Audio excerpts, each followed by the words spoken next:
الله أعبد مخلصا له ديني. بسم الله والحمد لله والصلاة والسلام على رسول الله. أشهد أن لا إله إلا الله وحده لا شريك له وأشهد أن محمدا عبده ورسوله أما بعد. Deməli, keçən dərsimizdə müəllifin İbrahim əleyhissalamın dini barəsində olan sözünü götürmüşük ki, buyurdu ki, bil ki, İbrahimin dini olan həniflik Allaha, dini ona ixlaslı olaraq ibadət etməndir. Və həqiqətən bu məsələ tək Allaha ibadət etmək, hənif dini ilə əmri Allah Əzzə və Cəllənin bütün əvvəlkilərə və axırçılara, cinlərə və insanlara əvvəllərindən axıra qədər etdiyi əmridir. Əksinə Allah Subhanahu və Teala bütün bəşəriyyəti bundan ötürü yaradıb. İnsanları və cinləri bundan ötürü yaradıb tək Allaha ibadət etmək və ona heç bir şeyi şərik qoşmamaq. Və Şeyx Həfizəhullah buyurur ki, Allaha and olsun ki, vallahi deyir, Allah Teala bizi nə yemək, nə içmək, nə vəzifələnmək, nə mal dövlət yığmaq, nə evlənmək, nə ev tikmək, bunlardan ötürü Allah Teala bizi yaratmayıb. Belə şeylərdən ötürü yaratmayıb. Allahın bizi yaratmasında olan əsas qayə, əsas məqsəd bu həqiqət, bu əzəmətli həqiqətə görə yaradıb Allah Teala bizi. O da tək Allaha ibadət edib, ona heç bir şeyi şərik qoşmamaq. Allah səni buna görə yaradıb. Ona görə də müəllif rahiməhullah bu həqiqət, böyük həqiqətə dəlil gətirir və deyir ki, وَمَا خَلَقْتُ الْجِنَّ وَالْاِنْسَ إِلَّا لِيَعْبُدُونَ Allah Teala buyurur ki, mən cinləri və insanları yalnız mənə ibadət etmək üçün yaratdım. Dəlil budur. Yəni bu həqiqətin, bu böyük həqiqətin dəlili budur ki, Allah Teala buyurur ki, وَمَا خَلَقْتُ الْجِنَّ وَالْاِنْسَ إِلَّا لِيَعْبُدُونَ Mən cinləri və insanları yalnız mənə ibadət etmək üçün yaratdım. Yəni məni ibadətdə təkləşdirsinlər. Fikir verin, birinci Allah Teala inkar edir və sonra neyniyir? İstisna edir. Bu da lüğət əhlində, lüğətçilərə görə həsr və qəsr deyirlər buna. Yəni hökmü zikr olunana nisbət etmək və başqasından inkar etməkdir.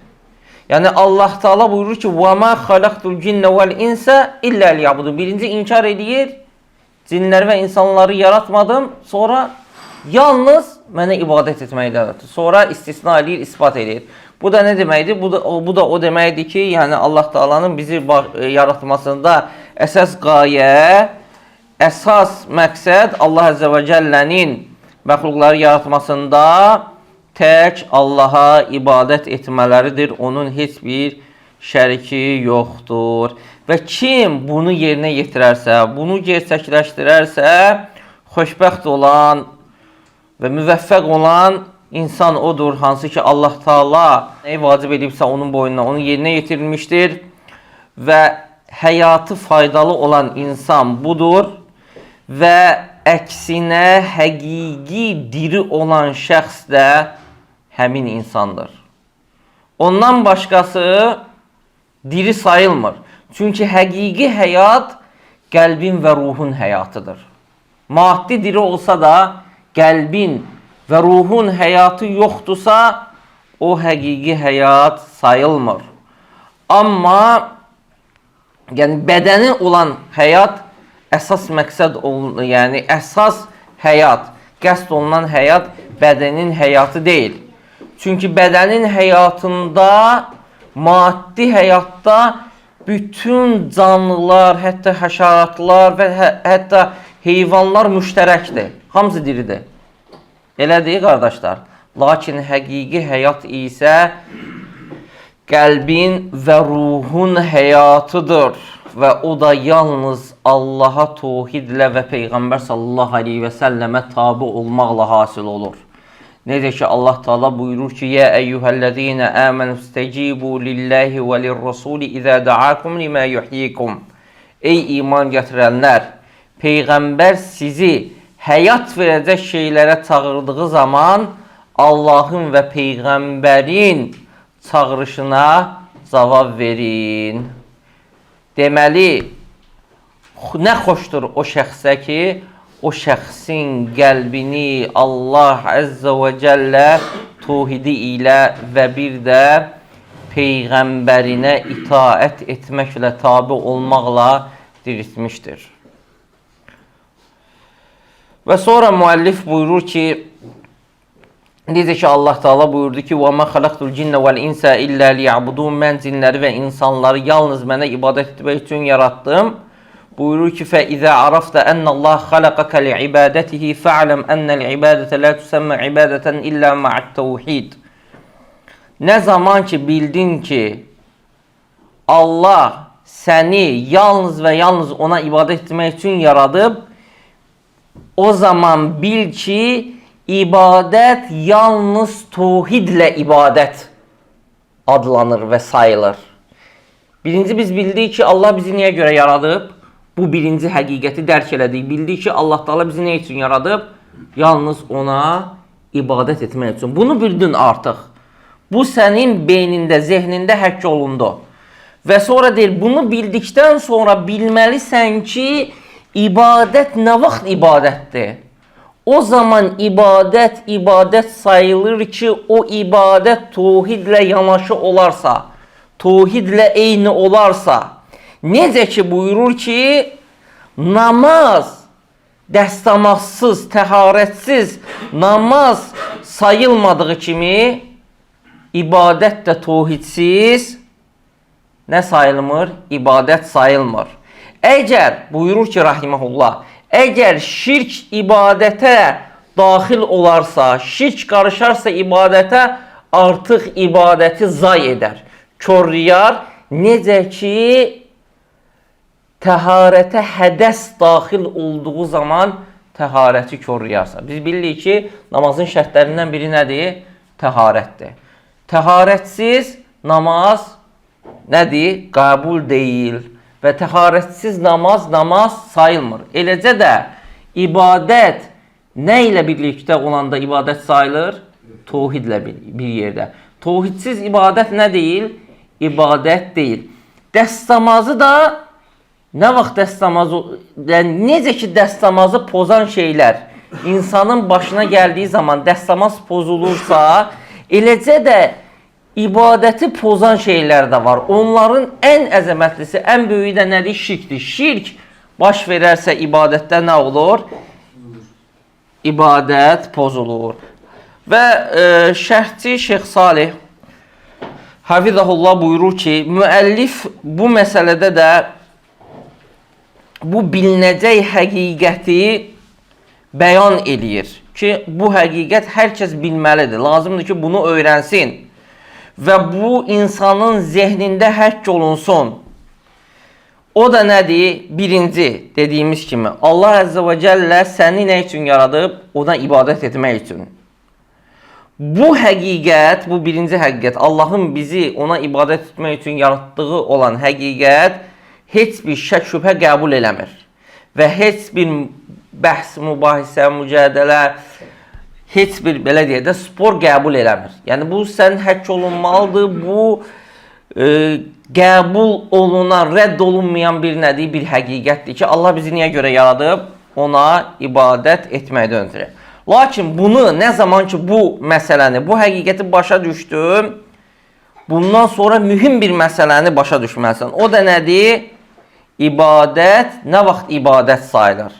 İbadət nə vaxt ibadət olur? O da yalnız və yalnız tevhidlə yanaşı olarsa, ibadət sayılır. Deməli, mütləqdir ki, ibadət tevhidlə yanaşı olsun. Tevhidlə bir olsun. İbadət tevhidlə bir yerdə olsun. Yoxsa həqiqətdə bu ibadət sayılmaz. Feillər olsa da, həqiqətdə bu ibadət nə sayılmır? İbadət sayılmır. Bununla da kim Allaha hər hansı bir ibadət edərsə və həmin o ibadətdə Allaha başqasını şərik qoşarsa, onun həmin Allaha olan ibadəti ibadət sayılmır. Və eləcə də kim Allaha hər hansı bir ibadət edərsə və həmin o ibadətində ixlaslı olarsa, qəsdini yalnız Allaha yönəldərsə, həmin ibadətində Allaha heç bir şərik qoşmaqsa, lakin başqa ibadətlərində Allaha şərik qoşarsa, yenə də onun Allaha elədiyi ibadət, əvvəlki o birinci ibadəti, ibadət sayılmır. Sonra şeyx bu ki, məsələn, fikir verin, insan Allah üçün namaz qılır. Allaha ixlaslıdır namazında. Namazı ancaq Allaha qılır. Allahdan başqası üçün qılmır. Lakin duasında Allaha şərik qoşur. Həmin insanın, sual verir şeyx, namazı ibadət sayılır yoxsa sayılmır? Sayılır? Yox, sayılmır. Niyə? Sayılmır. Çünki şərik qoşdu. Ayrı olsa belə. İstəyir bir ibadətdə olsun şeyx. Məsələn, hər hansı bir ibadətdir. Dua eləyir, məsəl üçün. Duanı Allaha da eləyir, başqasına da eləyir. Nəziri Allaha da eləyir, başqasına da eləyir. Yəni, bu Allaha ixlaslı olmadı. Şərik qoşdu. İbadət sayılır, sayılmır? Sayılmır. Keçək başqa növünə. Namazın, orucun, zəkatın Allah üçün elədi. Amma nəziri Allahdan başqasına elədi. Həmin o elədiyi ibadətlər ibadət sayılır, yoxsa sayılmır? O da nə olunur?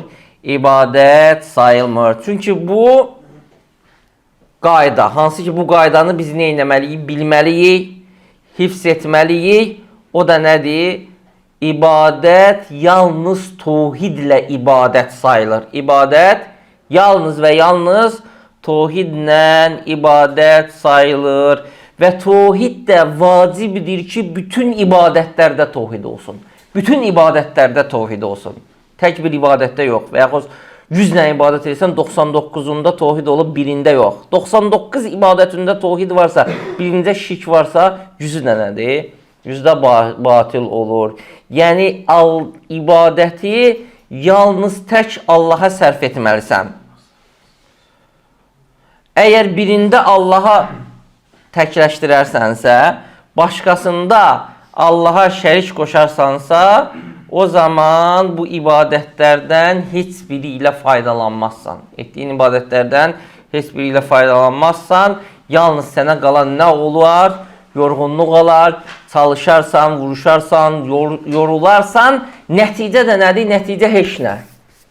Puç, sıfır, heç nə yoxdur. Yalnız və yalnız nədir?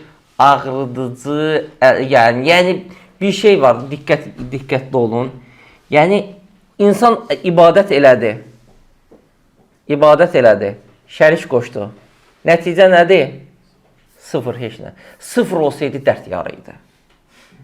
Sıfırda deyil, Allah qatında əbədi ağrıdıcı əzab. Şirk qoşana. Allah da Allah qoşana. Yəni, sıfır olsaydı dərd yarı idi. Sıfır olsaydı yüngül olardı. Sıfır olması ilə yanaşı, əməllərin hamısı getməsi ilə yanaşı, əbədi əzab, ən böyük günah və ən şiddətli cəza. Deməli, tohid budur, qardaşlar. Hansı ki, müəllif bunu bizə bildirir və bu tohid də elə bir əsasdır ki, əməllər yalnız onun üzərində qurulduqda qəbul olur. Tohid nədir? Əsasdır. Əməllərin üzərində qurulduğu əsasıdır. Kimin əsası yoxdursa, elə bir ki, havada qurub, binasını havanın üstündə qurub, uçur. Və yaxud suyun üzərində qurub binasını. Əsası yoxdur. Fundament yoxdur. Fundament. Tohid nədir? Əməllərin üzərində qurulduğu fundamentdir. Fundamentsiz Bina nədir? Yoxdur. O binanın həqiqəti yoxdur. Nə də ki, o bina qurulmayacaq. Allah qatında ondan fayda götürməyəcək insan. Hərəkətləri olsa belə, o hərəkət edir, qalxır, durur, gedir, gəlir, əziyyət çəkir, feilləri var. Lakin əsas ibrət nədir? Əsas ibrət Allah qatında qəbul olmasıdır. Allah da yalnız ixlaslı olan ibadətləri, özünün rızası üçün olan ibadətləri və yalnız tək onun üçün sərf olunan ibadətləri qəbul edir. O ibadətlər ki, onu yalnız Allaha o ibadətlərdə təkləşdirirsən və yalnız Allahı razılığın istəyirsən, Allaha başqasının razılığını istəmirsən. Niyyətin yalnız Allahdır. Peyğəmbər sallallahu aleyhi və səlləm bizi üçün açıq, aydın qayda qoyub. Günəş kimi aydındır. Qəbul olunan və olunmayan ibadətlər barəsində. Nə Allah qatında qəbul olur, nə isə Allah qatında qəbul olunmur. Peyğəmbər sallallahu aleyhi və səlləm artıq bu barədə qayda qoyub. Nə fayda verir, nə fayda vermir. Nə qəbul olur, nə qəbul olunmur. Peyğəmbər sallallahu aleyhi və səlləm buyurur ki, İnna Allaha la yaqbalu minal amali illa ma kana lahu khalisan vəbtughiyə bihi vəchuhu. Allah Taala əməllərdən yalnız və yalnız ona ixlaslı olaraq və üzünü istəyərək edilən ibadətləri qəbul edir. Yalnız ixlaslı olaraq, yəni yalnız tək Allaha yönəlir, başqasına deyil və niyyət də, qəsd də yalnız kimdir? Allahdır, başqa şey deyil. Hədisi Şeyx Albani səhih deyir. Bundan savayısını deməli Allah Taala nə etmir? Qəbul eləmir. Ona görə də qardaşlar, diqqətli olmaq lazım. Bu dərs özümüzə aiddir. Bax, özümüz oturmuşuq, öyrənirik, bilirik, əməl eləyirik, ibadətlər eləyirik, özümüzü qoyaq bu yerə. Bu məsələ artıq bitmiş bir məsələdir. Bu məsələyə hökm verilib, qurtarıb, bitib bu məsələ. Ya ibadətlərimizin hamısı Allah üçün olmalıdır, belə olmalı, başqa cür olmalı deyil. Yoxsa əks təqdirdə ibadətlərimizin heç biri ilə faydalanmayacaq. Bundan sonra da insan özünü qınasın. Çünki haqq ona bəyan oldu.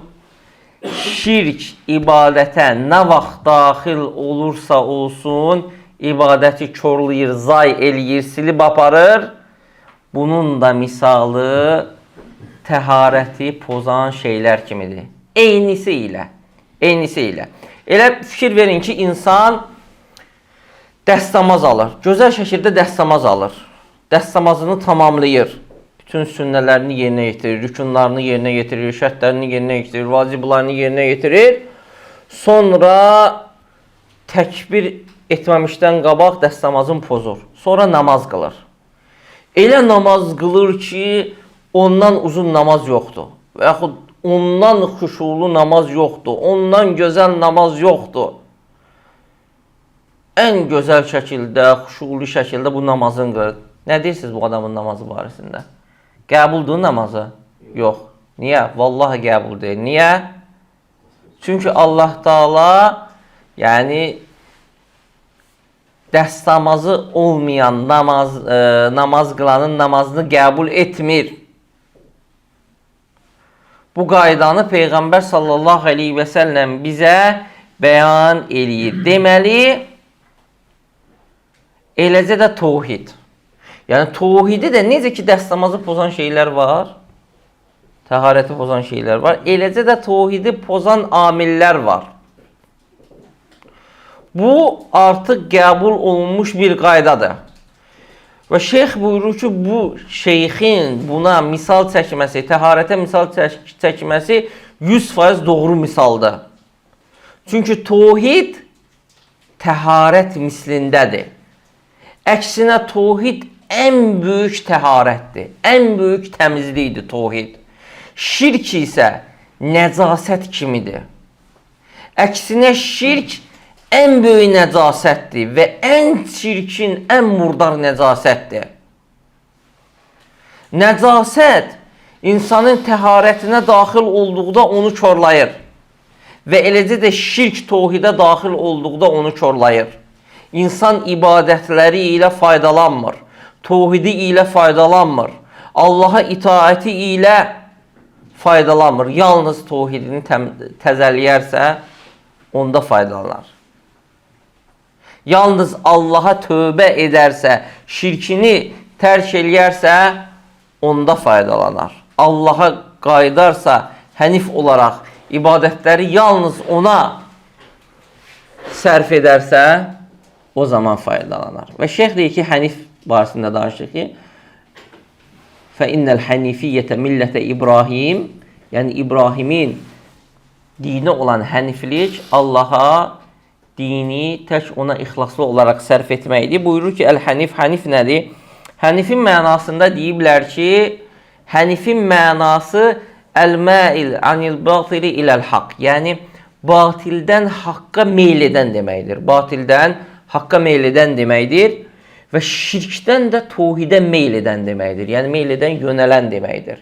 Meyl eləyir, yönəlir, əyilir. Yəni, batildən haqqa yönəlir. Batildən haqqa yönəlir və şirkdən də hara yönəlir? Şirkdən də tohidə yönəlir. Ona görə də deyir, ayağında əyrilik olana, yəni məil əyilən deməkdir, yönələn deməkdir. Ərəblər əhnəf deyirlər. O şəxsin ki, ayağında əyrilik var, ona nə deyirlər? Əhnəf deyirlər. Çünki bu ayağın bir barmaqları o birisinə tərəf yönəlir. Və şəriətdə də hənif nə deməkdir? Şəriətdə də hənif zəlalətdən doğru yola yönələn deməkdir. Əl-məl anid-dalaləti iləl-istiqamə. Yəni, zəlalətdən doğru yola yönələn deməkdir. Əl-Rağib, rahiməhullah, müfrədət kitabında deyir ki, Əl-hənəf huvəl-meylu anid-dalaləti iləl-istiqamə. Hənəf nədir? Zəlalətdən doğruluğa, doğru yola yönətməkdir. Yuqabilul cənəf. Əksi isə müqabilində hansı kəlmə gəlir? Cənəf. Cənəf də hənəfin əksidir. Cənəf doğru yoldan zəlalətə yönəlməkdir. Hənəf isə zəlalətdən doğru yola yönəlməkdir. Ona görə də Allah təala deyir ki, "Fəmən xafə min musin cənəfən." Kim də vəsiyyət edənin haqsızlıq etməsindən qorxarsa. Deməli, hənəf nə idi? Hənəf zəlalətdən doğru yola yönətməkdir. Və hənif də budur. Hansı ki, zəlalətdən doğru yola yönəlir. Nə üçün tohid hənifiyyə adlanıb?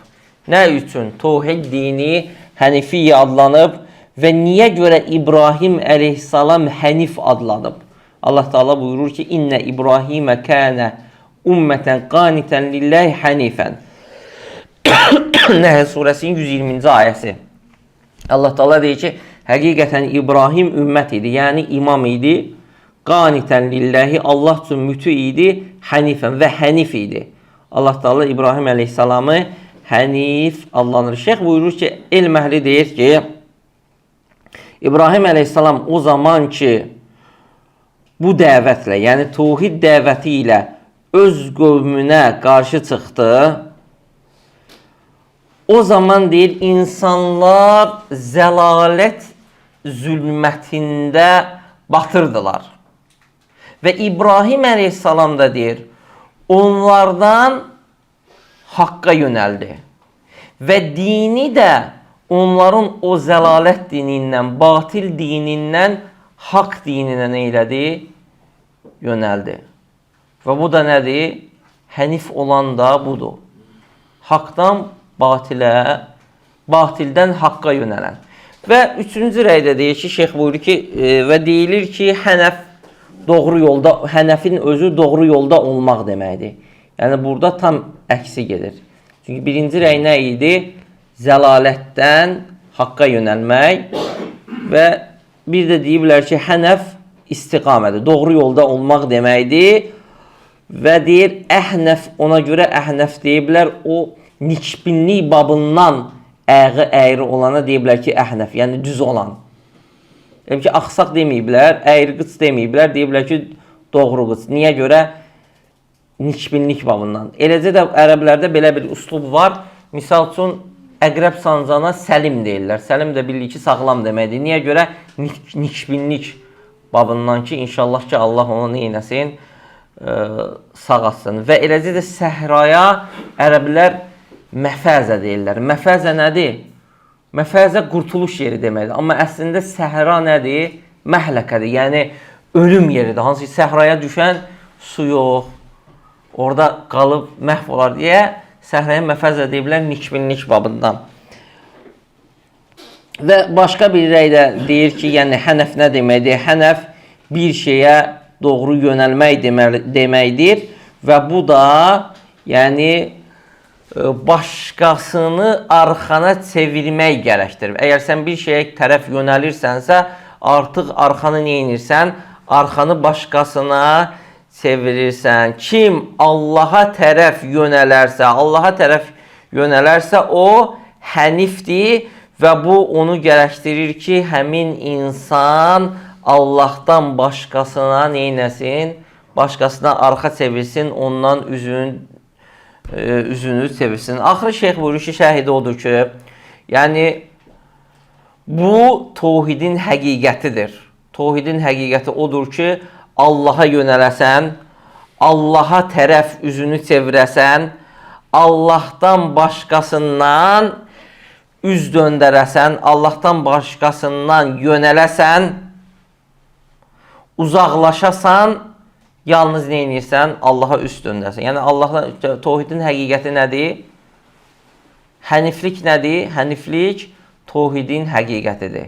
Hənif dini tohidin həqiqətidir ki, sən Allaha yönələsən və Allahdan qeyrisindən üz döndərəsən və ondan uzaqlaşasan və bununla da sən öz ibadətinlə və itaətinlə faydalanarsan, bundan başqası isə heç bir fayda verməz. Əksinə insan şirkə düşərsə, elə bir ziyana uğrayar ki, o ziyandan başqa ziyan yoxdur.